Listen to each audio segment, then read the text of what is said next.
ನನಗೆ ಮಾತಾಡೋಕ್ಕೆ ಬರಲ್ಲ. ಒಂದೇ ಮಾತು, ಎತ್ತವ್ರಿಗೆ ಹೆಗ್ಣ ಮುದ್ದಾದರೆ ನಾವು ಆನೆ ಎತ್ತಿದ್ವಿ, ಗರ್ವ ಇದೆ. ಮಾತಾಡಕ್ಕೆ ಬರಲ್ಲ ಅಂತೇಳಿ ಡೈಲಾಗ್ ನೋಡಿ ಸ್ವಲ್ಪನೇ ಮಾತಾಡೋದು. ಯಾಕಂದರೆ ನೀವು ಆಲ್ರೆಡಿ ಟೀಸರಲ್ಲಿ ಮತ್ತು ಸಾಂಗ್ಗಳಲ್ಲಿ ನನ್ನ ಕೆಲಸ ಅದನ್ನೇ ಸೆಟ್ಟೇ ಹೇಳ್ಬಿಟ್ಟಿದ್ದೀವಿ. ಅದ್ರ ಬಗ್ಗೆ ನನಗೆ ಜಾಸ್ತಿ ಅನಿಸೋಷ್ಟಿಲ್ಲ. ಮೊದಲನೇದಾಗಿ ನಾನು ಹುಲಿ ಕಾರ್ತಿಕ್ ಅವರ ಮಾತಾಡುವ ಮಾತುಗಳಿಗೆ ನಿಜವಾಗ್ಲೂ ಅಭಿನಂದನೆ ಸಲ್ಲಿಸ್ತೀನಿ. ಯಾಕಂದರೆ ಅವರು ರಿಯಲಿ ತುಂಬ ಎಕ್ಸಾಕ್ಟಲ್ಲಿ ಮಾತಾಡೋದು, ಸತ್ಯ ಮಾತಾಡೋದು. ಅದೇ ರೀತಿಯಲ್ಲಿ ನಮ್ಮ ಈ ಸಿನಿಮಾದಲ್ಲಿ ನನಗೆ ನಿಜವಾಗ್ಲೂ ಫಸ್ಟ್ ಟೈಮ್ ನಾನು ಆ್ಯಕ್ಚುಲಿ ಇದರಲ್ಲಿ ವರ್ಕ್ ಮಾಡ್ತಾ ಇರೋದು ಅಶ್ವಿನಿ ಮೇಡಮ್ ಜೊತೆ ಮತ್ತು ಪ್ರಕಾಶ್ ಸರ್ ಜೊತೆ.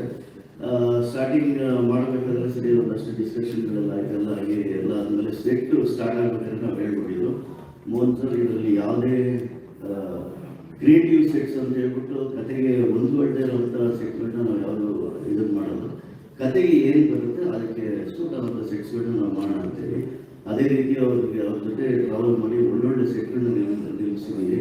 ಪ್ರತಿಯೊಂದು ಸೆಟ್ನ ಮಾಡಬೇಕಾದ್ರೆ ಅವ್ರಿಗೆ 3D ಡಿಸೈನ್ಗಳನ್ನ ಕೊಟ್ಟು ಅವ್ರಿಗೆ ನೋಡಿ ಆಮೇಲೆ ಅದು ಎಷ್ಟು ವರ್ಕೌಟ್ ಆಗುತ್ತೆ ಅಂತೇಳಿ ಒಂದು 4 ಸಲ ಯೋಚನೆ ಮಾಡಿ ಆಮೇಲೆ ಅದನ್ನು ನಾವು ಡಿಸೈಡ್ ಮಾಡಿ ಸೆಟ್ಗಳಾಗ್ತಾ ಇದ್ವಿ.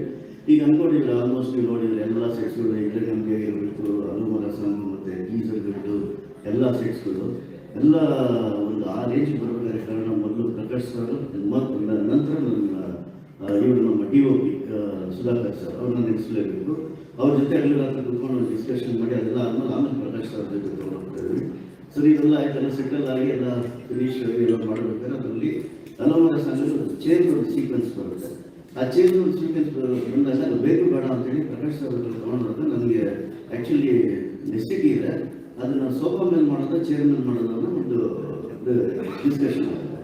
ಆ ಡಿಸ್ಕಷನ್ ಆದ್ಮೇಲೆ ಸರಿ ನೀವು ಮಾಡಿ ಅದನ್ನು ಡಿಸೈನ್ ಮಾಡಿ ನೋಡೋಣ ಹೇಗಿರುತ್ತೆ ಅಂತ ಹೇಳ್ಬಿಟ್ಟು ಹೇಳಿದ್ರು. ಸರಿ ಸೆಟ್ ಸ್ಟಾರ್ಟ್ ಆಯಿತು. ಸ್ಟಾರ್ಟ್ ಆದ್ಮೇಲೆ ಕಂಟ್ರೋಲ್ ಸ್ಟುಡಿಯೋದಲ್ಲಿ ಒಂದು 3-4 ಡೇಸ್ ಆದಮೇಲೆ ಸರ್ ಬರ್ತಾರೆ ಮೇಡಮ್ ಜೊತೆ ಲೈಟಿಂಗ್ ಕಾಲ್ಶೀಟ್ನಿಂದ. ಚೇರ್ ನೋಡಿದ ತಕ್ಷಣ ಒಂದೇ ವರ್ಡ್ ಹೇಳಿದ್ರು, ನೋಡಿ ಸರ್ ಇದನ್ನ ಹಿಂದೆನೂ ಕ್ರಿಯೇಟ್ ಮಾಡ್ಬೋದು ನೋಡಿ, ಯಾಕಂದರೆ ಅದು ಆ್ಯಕ್ಚುಲಿ ಚೇರ್ ಒಂದು ಸೈಡ್ ಕೂತ್ಕೊಳ್ಳೋದು ಒಂದು ಸಿಗುತ್ತೆ, ಇನ್ನೊಂದು ಇದನ್ನು ಸೀಟಿಂಗ್ ಕೆಪಾಸಿಟಿ ಇರೋ ಥರ ಮಾಡ್ಬೋದು ನೋಡಿ, ಹಿಂದೆನೂ ಫಿನಿಶ್ ಮಾಡಿಲ್ಲ. ಯಾಕಂದರೆ ಅವರು ಅಲ್ಲಿಯವರು ಒಂದು ಚೇರ್ ಮಾಡೋದು ಇದನ್ನು ಒಪ್ಕೊಳ್ತಾರೆ ಅನ್ನೋದು ಒಂದು ಅನುಮಾನ ಇತ್ತು. ಯಾವ ಇನ್ನೊಂದು ಒಂದು ಕ್ರಿಯೇಟ್ ಮಾಡೋದು ಇವರಿಗೆ ಈ ಚೇರ್ ಡೈಜೆಸ್ಟ್ ಆಗಿದೆ, ಖುಷಿಯಾಗಿದೆ ಅಂತ. ಕೊನೆಗೆ ಈಗಾಗೋಯ್ತು ಆ ಚೇರ್ ಒಂದು ಸನ್ನಿವೇಶ ಅಂತ ಹೇಳಿದ್ರೆ ಸೆಟ್ಟಲ್ಲಿ ಬಂದು ಶೂಟ್ ಮಾಡಿ ಒಂದು 2-3 ಸೀನ್ ಶೂಟ್ ಆಗ್ತದಂಗೆ ದರ್ಶನ್ ಸರ್ ಎಲ್ಲರೂ ಕರೆದುಬಿಟ್ಟು ಈ ಚೇರ್ನ ನೀವು ಹೇಳ್ಬೇಕು ಬೇಡ ಗೊತ್ತಿಲ್ಲ, ಪ್ರಕಾಶ್ ಸರ್ ಪರ್ಮಿಷನ್ ಹೇಳ್ತಾ ಇದ್ರಿ, ಈ ಚೇರ್ನ ನೀವು ಥಿಯೇಟ್ರ್ ಮುಂದೆ ಇಡಬೇಕು, ಇದನ್ನು ಅಭಿಮಾನಿಗಳು ಕೂತ್ಕೊಂಡು ಅದನ್ನು ಎಂಜಾಯ್ ಮಾಡಬೇಕು, ನನಗೆ ಖುಷಿ ಆಗುತ್ತೆ, 100% ಇದು ಹೇಳಿದ್ರೆ ಅಷ್ಟೇ ಆಗಿರುತ್ತೆ. ಅವ್ರು ಹೇಳಿದ್ಮೇಲೆ ನನಗೆ ಆ ಚೇರ್ನ ಹಗಲು ರಾತ್ರಿ ನಿಂತು ನಿಲ್ಲಿಸಿದ್ದಕ್ಕೆ ಸಾಕಾಯಿತು. ಇವತ್ತು ಅದನ್ನು ಓರಿಜಿನಲ್ ಮುಂದೆಗಡೆ ಇಟ್ಟಿದ್ದೀವಿ. ಕ್ರೌಡ್ ಮೈಂಟೈನ್ ಮಾಡೋಕ್ಕಾಗ್ತಿಲ್ಲ ಆ ಚೇರಲ್ಲಿ ಒಂದು ಸೆಲ್ಫಿ ತಗೊಳ್ಳೋಕ್ಕೆ, ಯಾಕಂದ್ರೆ ಅದು ಆದ್ಮೇಲೆ ಮತ್ತೆ ಬೇರೆ ಕಡೆ ಒಂದು ಇಡೋಂಥ ಇದ್ದಿದೆ. ಇದನ್ನು ಏನಕ್ಕೆ ಹೇಳ್ತಾ ಇದ್ದೀನಿ ಎಕ್ಸೈಟ್ ಆಗಿ ಅಂದರೆ ಅದೊಂದು ಈ ರೀತಿ ಎಲ್ಲ ಕೆಲಸಗಳನ್ನು ನಾವು ಈ ಸಿನಿಮಾದಲ್ಲಿ ಮಾಡಿದ್ವಿ. ಅದಕ್ಕೆ ಅತ್ಯುನ್ನತವಾಗಿ ನಮಗೆ ತುಂಬ ಬೆನ್ನೆಲುಬಾಗಿತ್ತು ಪ್ರಕಾಶ್ ಸರ್ ಅಂತೂ. ಸಖತ್ ಮಾಡೋರು ಯಾವುದಕ್ಕೂ ಕಾಂಪ್ರಮೈಸ್ ಆಗ್ತಿಲ್ಲ.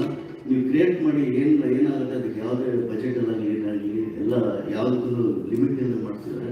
ರಿಯಲಿ ಈ ಥರ ಒಂದು 10-20 ಈಗ ನಾನು ಇಲ್ಲಿ ಚೇರಲ್ಲಿ ಕೂತ್ಕೊಂಡು ಆ ಟೀಸರ್ನ ಸಾಂಗ್ಗಳನ್ನ ನೋಡ್ತಾ ನನಗೆ ಒಂದು ಹೆಮ್ಮೆ ಅನ್ನಿಸ್ತು.